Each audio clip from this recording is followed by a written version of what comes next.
जय गुरु जी। संगत जी, शुक्राना गुरु जी चैनल को शेयर करें और सब्सक्राइब करें।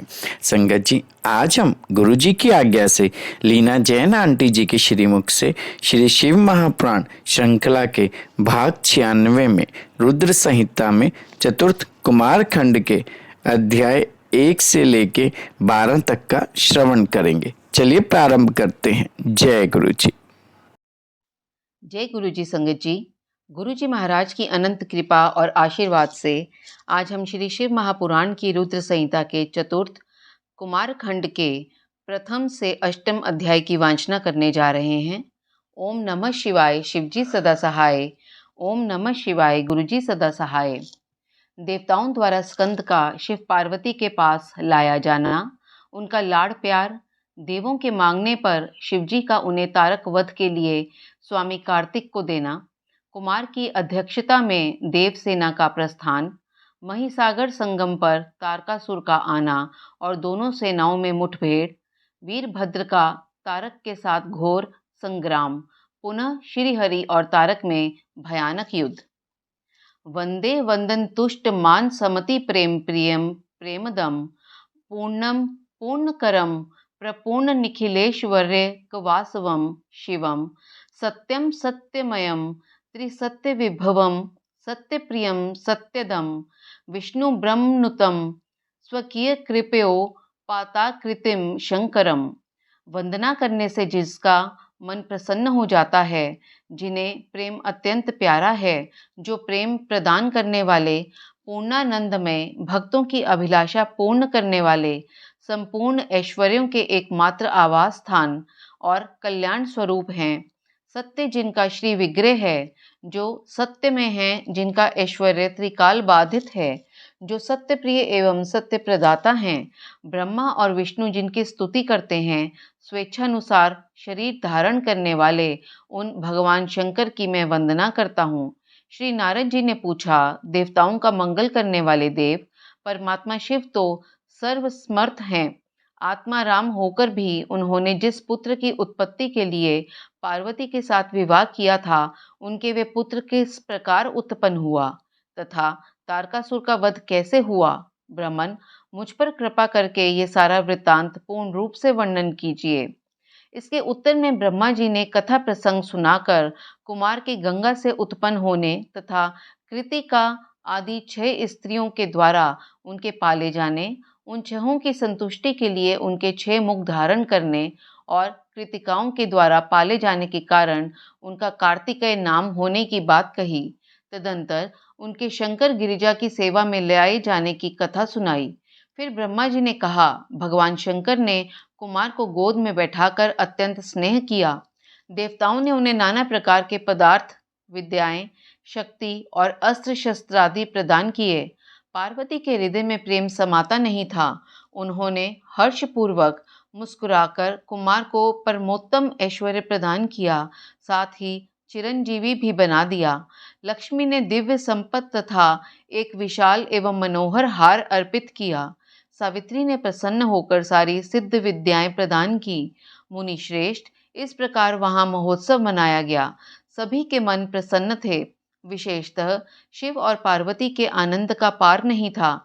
इसी बीच देवताओं ने भगवान शंकर से कहा, प्रभो, ये तारकासुर कुमार के हाथों ही मारे जाने वाला है, इसलिए ही यह अर्थात पार्वती परिणय तथा कुमारोत्पत्ति आदि उत्तम चरित घटित हुआ है। अतः हम लोगों के सुखार्थ उसका काम तमाम करने के हेतु कुमार को आज्ञा दीजिए। हम लोग आज ही अस्त्र शस्त्र से सुसज्जित होकर तारक को मारने के लिए रण यात्रा करेंगे। ब्रह्मा जी कहते हैं, मुने, यह सुनकर भगवान शंकर का हृदय दयार्द्र हो गया। उन्होंने उनकी प्रार्थना स्वीकार करके उसी समय तारक का वध करने के लिए अपने पुत्र कुमार को देवताओं को सौंप दिया। फिर तो शिवजी की आज्ञा मिल जाने पर ब्रह्मा, विष्णु आदि सभी देवता एकत्र होकर गुह को आगे करके तुरंत ही उस पर्वत से चल दिए।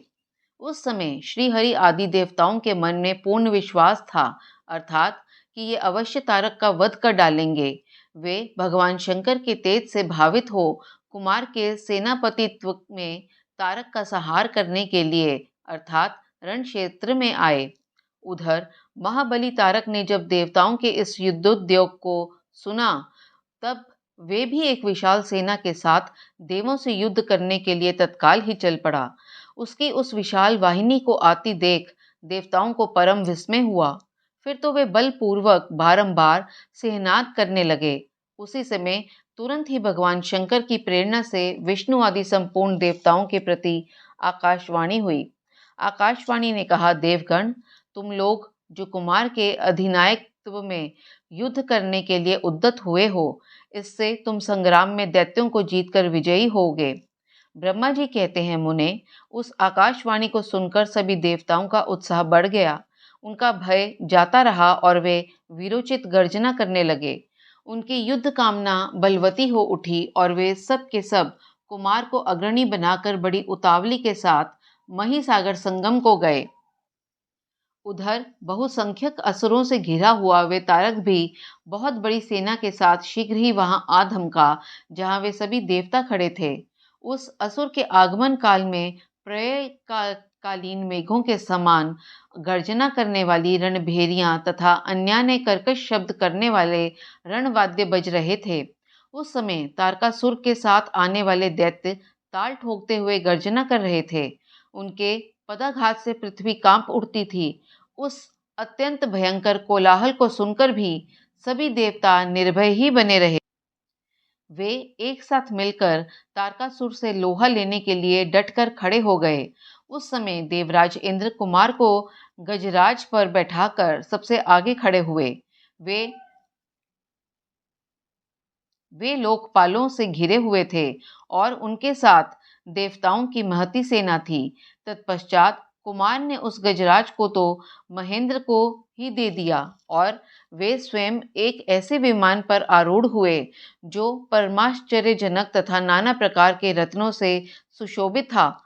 उस समय उस विमान पर सवार होने से सर्वगुण संपन्न महायशस्वी शंकर पुत्र कुमार उत्कृष्ट शोभा से संयुक्त होकर सुशोभित हो रहे थे।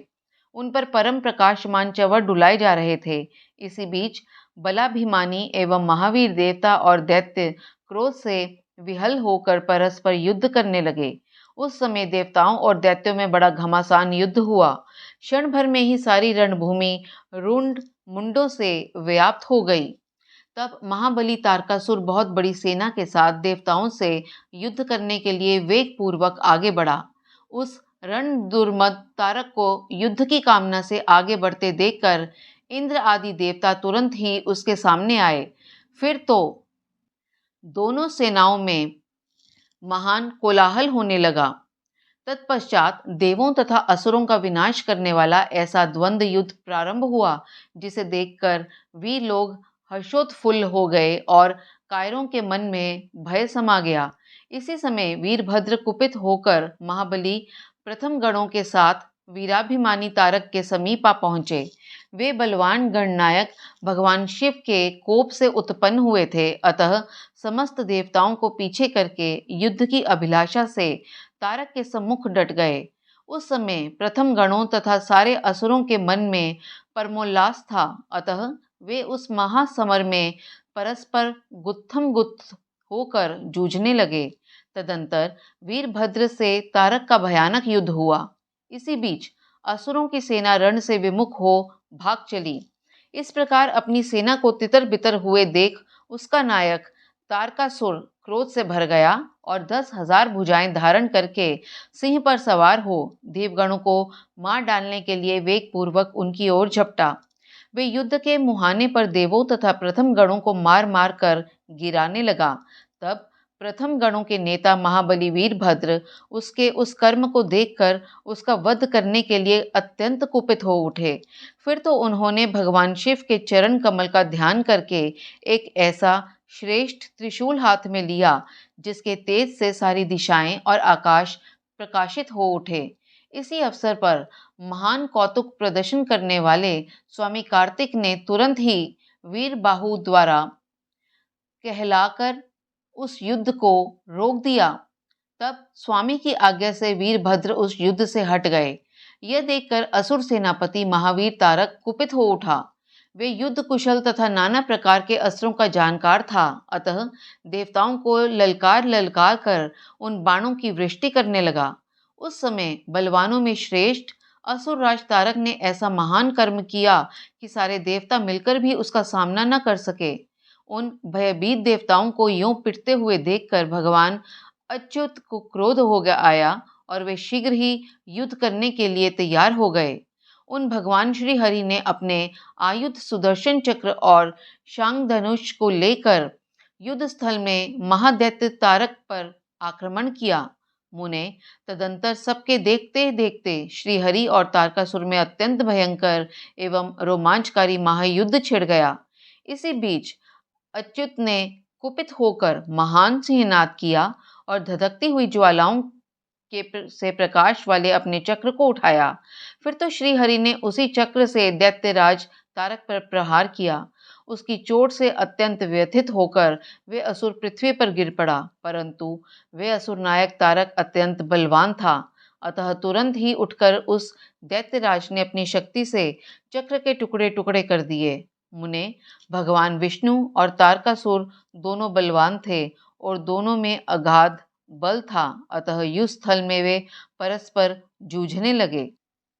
संगत जी, इसके साथ ही प्रथम से अष्टम अध्याय संपन्न हुआ। अब हम गुरुजी महाराज की कृपा और आशीर्वाद से अध्याय 9 से 12वें की वांचना प्रारंभ करते हैं। ओम नमः शिवाय, शिवजी सदा सहाय। ओम नमः शिवाय, गुरुजी सदा सहाय। ब्रह्मा जी की आज्ञा से कुमार का युद्ध के लिए जाना, तारक के साथ उनका भीषण संग्राम और उनके द्वारा तारक का वध, तत्पश्चात देवों द्वारा कुमार का अभिनंदन और स्तवन, कुमार का उन्हें वरदान देकर कैलाश पर जा शिव पार्वती के पास निवास करना। तब ब्रह्मा जी ने कहा, शंकर सुवन स्वामी कार्तिक, तुम तो देवाधिदेव हो। पार्वती सुत विष्णु और तारकासुर का यह व्यर्थ युद्ध शोभा नहीं दे रहा है, क्योंकि विष्णु के हाथों इस तारक की मृत्यु नहीं होगी। ये मुझसे वरदान पाकर अत्यंत बलवान हो गया है। ये मैं बिल्कुल सत्य बात कह रहा हूँ। पार्वती नंदन, तुम्हारे अतिरिक्त इस पापी को मारने वाला दूसरा कोई नहीं है, इसलिए माँ प्रभो, तुम्हें मेरे कथनानुसार ही करना चाहिए। परंतप तुम शीघ्र ही इस दैत्य का वध करने के लिए तैयार हो जाओ, क्योंकि पार्वती पुत्र तारक का संहार करने के निमित्त ही तुम शंकर से उत्पन्न हुए हो। ब्रह्मा जी कहते हैं, मुने, यूं मेरा कथन सुनकर शंकर नंदन कुमार कार्तिकेय ठठाकर हंस पड़े और प्रसन्नता पूर्वक बोले, तथास्तु, ऐसा ही होगा। तब महान ऐश्वर्यशाली शंकर सुवन कुमार तारकासुर के वध का निश्चय करके विमान से उतर पड़े और पैदल हो गए। जिस समय महाबली शिव पुत्र कुमार अपनी अत्यंत चमकीली शक्ति को, जो लपटों से दमकती हुई एक बड़ी उल्का सी जान पड़ती थी, हाथ में लेकर पैदल ही दौड़ रहे थे, उस समय उनकी अद्भुत शोभा हो रही थी। उनके मन में तनिक भी व्याकुलता नहीं थी। वे परम प्रचंड और अप्रमेय बलशाली थे। उन षडमुख को अपनी ओर आते देख तारक सुर श्रेष्ठों से बोला, क्या शत्रुओं को संहार करने वाला कुमार यही है? मैं अकेला वीर इसके साथ युद्ध करूंगा और मैं ही समस्त वीरों, प्रथम गणों, लोकपालों तथा श्रीहरि जिनके नायक हैं, उन देवों को भी मार डालूंगा। तदंतर देवताओं को दुर्वचन कहकर वे असुर तारक भीषण युद्ध करने लगा। उस समय बड़ा विकट संग्राम हुआ।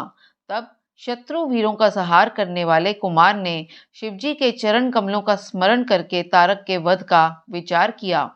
फिर तो महातेजस्वी एवं महाबली कुमार रोषावेश में आकर गर्जना करने लगे और बहुत बड़ी सेना के साथ युद्ध के लिए डटकर खड़े हो गए। उस समय समस्त देवताओं ने जय जयकार का शब्द किया और देव ऋषियों ने ईष्टवाणी द्वारा उनकी स्तुति की। तब तारक और कुमार का संग्राम प्रारंभ हुआ, जो अत्यंत दुस्सह, महान, भयंकर और संपूर्ण प्राणियों को भयभीत करने वाला था। कुमार और तारक दोनों ही शक्ति युद्ध में परम प्रवीण थे। अत्यंत रोषावेश में वे परस्पर एक दूसरे पर प्रहार करने लगे। परम पराक्रमी वे दोनों नाना प्रकार के पैंतरे बदलते हुए गर्जना कर रहे थे और अनेक प्रकार से दांव पेच से एक दूसरे पर आघात कर रहे थे। उस समय देवता, गंधर्व और किन्नर सभी चुपचाप खड़े होकर वे दृश्य देखते रहे। उन्हें परम विस्मय हुआ, यहाँ तक कि वायु का चलना बंद हो गया, सूर्य की प्रभा फीकी पड़ गई और पर्वत एवं वन काननों सहित सारी पृथ्वी कांप उठी। इसी अवसर पर हिमालय आदि पर्वत स्नेहाभिभूत होकर कुमार की रक्षा के लिए वहां आए। तब उन सभी पर्वतों को भयभीत देखकर शंकर एवं गिरिजा के पुत्र कुमार उन्हें सांत्वना देते हुए बोले। कुमार ने कहा, महाभाग पर्वतों, तुम लोग खेद मत करो, तुम्हें किसी प्रकार की चिंता नहीं करनी चाहिए। मैं आज तुम सब लोगों की आंखों के सामने ही इस पापी का काम तमाम कर दूंगा। यों उन पर्वतों तथा देवगणों को ढांढस बधाकर कुमार ने गिरिजा और शंभु को प्रणाम किया तथा अपनी कांतिमती शक्ति को हाथ में लिया। शंभु पुत्र कुमार महाबली तथा महान ऐश्वर्यशाली तो थे ही, जब उन्होंने तारक का वध करने की इच्छा से शक्ति हाथ में ली, उस समय उनकी अद्भुत शोभा थी। तदंतर शंकर जी के तेज से संपन्न कुमार ने उस शक्ति से तारकासुर पर, जो समस्त लोगों को कष्ट देने वाला था, प्रहार किया। उस शक्ति के आघात से तारकासुर के सभी अंग छिन्न भिन्न हो गए और संपूर्ण असुर गणों का अधिपति वे महावीर सहसा धराशायी हो गए। मुने, सबके देखते देखते वहीं कुमार द्वारा मारे गए तारक के प्राण पखेरु उड़ गए। उस उत्कृष्ट वीर तारक को महासमर में प्राण रहित होकर गिरा हुआ देखकर वीरवर कुमार ने पुनः उस पर वार नहीं किया। उस महाबली दैत्यराज तारक के मारे जाने पर देवताओं ने बहुत से असुरों को मौत के घाट उतार दिया। उस युद्ध में कुछ असुरों ने भयभीत होकर हाथ जोड़ लिया, कुछ के शरीर छिन्न भिन्न हो गए और हजारों दैत्य मृत्यु के अतिथि बन गए। कुछ शरणार्थी दैत्य अंजलि बांधकर पाही पाही रक्षा कीजिए यूं पुकारते हुए कुमार के शरणापन्न हो गए। कुछ मार डाले गए और कुछ मैदान छोड़कर भाग गए। सहस्त्रों दैत्य जीवन की आशा से भागकर पाताल में घुस गए। उन सब की आशाएं भग्न हो गई थीं और मुख पर दीनता छाई हुई थी। मुनीश्वर, इस प्रकार वे सारी दैत्य सेना विनष्ट हो गई। देवगणों के भय से कोई भी वहां ठहर न सका। उस दुरात्मा तारक के मारे जाने पर सभी लोग निष्कपट हो गए और इंद्र आदि सभी देवता आनंद मग्न हो गया। यों कुमार को विजयी देखकर एक साथ ही संपूर्ण देवताओं तथा त्रिलोकी के समस्त प्राणियों को महान आनंद प्राप्त हुआ। उस समय भगवान शंकर भी कार्तिकेय की विजय का समाचार पाकर प्रसन्नता से भर गए और पार्वती जी के साथ गणों से घिरे हुए वहां पधारे। तब जिनके हृदय में स्नेह समाता नहीं था, वे पार्वती जी परम प्रेम पूर्वक सूर्य के समान तेजस्वी अपने पुत्र कुमार को अपनी गोद में लेकर लाड़ प्यार करने लगी। उसी अवसर पर अपने पुत्रों से घिरे हुए हिमालय ने बंधु बांधवों तथा अनुयायियों के साथ आकर शंभु, पार्वती और गुह का स्तवन किया। तत्पश्चात संपूर्ण देवगण, मुनि, सिद्ध और चारणों ने शिवनंदन कुमार शंभु और परम प्रसन्न हुई पार्वती की स्तुति की। उस समय उपदेवों ने बहुत बड़ी पुष्प वर्षा की। सभी प्रकार के बाजे बजने लगे। विशेष रूप से जयकार और नमस्कार के शब्द बारंबार उच्च स्वर से गूंजने लगे। उस समय वहां एक महान विजयोत्सव मनाया गया, जिसमें कीर्तन की विशेषता थी और वे स्थान गाने बजाने के शब्द तथा अधिकाधिक ब्रह्मघोष से व्याप्त था। मुने, समस्त देवगणों ने प्रसन्नता पूर्वक गा बजाकर तथा हाथ जोड़कर भगवान जगन्नाथ की स्तुति की। तत्पश्चात सबसे प्रशंसित तथा अपने गणों से घिरे हुए भगवान रुद्र जग जननी भवानी के साथ अपने निवास स्थान कैलाश पर्वत को चले गए। इधर तारक को मारा गया देखकर सभी देवताओं तथा अन्य समस्त प्राणियों के चेहरे पर हंसी खेलने लगी। वे भक्ति पूर्वक शंकर सुवन कुमार की स्तुति करने लगे। देव, तुम दानव श्रेष्ठ तारक का हनन करने वाले हो, तुम्हें नमस्कार है। शंकर नंदन, तुम बाणासुर के प्राणों का अपहरण करने वाले तथा प्रलंबासुर के विनाशक हो। तुम्हारा स्वरूप परम पवित्र है, तुम्हें हमारा अभिवादन है। ब्रह्मा जी कहते हैं, मुने, जब विष्णु आदि देवताओं ने इस प्रकार कुमार का स्तवन किया, तब उन प्रभु ने सभी देवों को क्रमशः नया नया वर प्रदान किया। तत्पश्चात पर्वतों की स्तुति करते देखकर वे शंकर तनय परम प्रसन्न हुए और उन्हें वर देते हुए बोले। स्कंद ने कहा, भूधरो, तुम सभी पर्वत तपस्वियों द्वारा पूजनीय तथा कर्मठ और ज्ञानियों के लिए सेवनीय होगे। ये जो मेरे मातामह अर्थात नाना पर्वत श्रेष्ठ हिमवान हैं, ये महाभाग आज से तपस्वियों के लिए फलदाता होंगे। असुरराज तब देवता बोले, कुमार, यूं असुरराज तारक को मारकर तथा देवों को वर प्रदान करके तुमने हम सबको तथा चराचर जगत को सुखी कर दिया। अब तुम्हें परम प्रसन्नता पूर्वक अपने माता पिता पार्वती और शंकर का दर्शन करने के लिए शिव के निवास भूत कैलाश पर चलना चाहिए। ब्रह्मा जी कहते हैं, मुने, तदंतर सब देवताओं के साथ विमान पर चढ़कर कुमार स्कंद शिवजी के समीप कैलाश पहुंच गए। उस समय शिव शिवा ने बड़ा आनंद मनाया। देवताओं ने शिवजी की स्तुति की। शिवजी ने उन्हें वरदान तथा अभयदान देकर विदा किया। मुने, उस अवसर पर देवताओं को परम आनंद प्राप्त हुआ। वे शिव, पार्वती तथा शंकर नंदन कुमार के रमणीय यश का बखान करते हुए अपने अपने लोक को चले गए। इधर परमेश्वर शिव भी शिवा, कुमार तथा गणों के साथ आनंद पूर्वक उस पर्वत पर निवास करने लगे। मुने, इस प्रकार जो शिव भक्ति से ओतप्रोत सुखदायक एवं दिव्य हैं, कुमार का वे सारा चरित्र मैंने तुमसे वर्णन कर दिया। अब और क्या सुनना चाहते हो? संगत जी, इसके साथ ही श्री शिव महापुराण की रुद्र संहिता के चतुर्थ कुमार खंड का 9 से 12वां अध्याय संपन्न हुआ। उच्चारण के दौरान मेरे द्वारा जो कोई भी त्रुटियां हुई हों, उसके लिए मैं गुरुजी महाराज और गुरुजी महाराज की संगत से क्षमा प्रार्थी हूँ। जय गुरुजी, शुक्राना गुरुजी।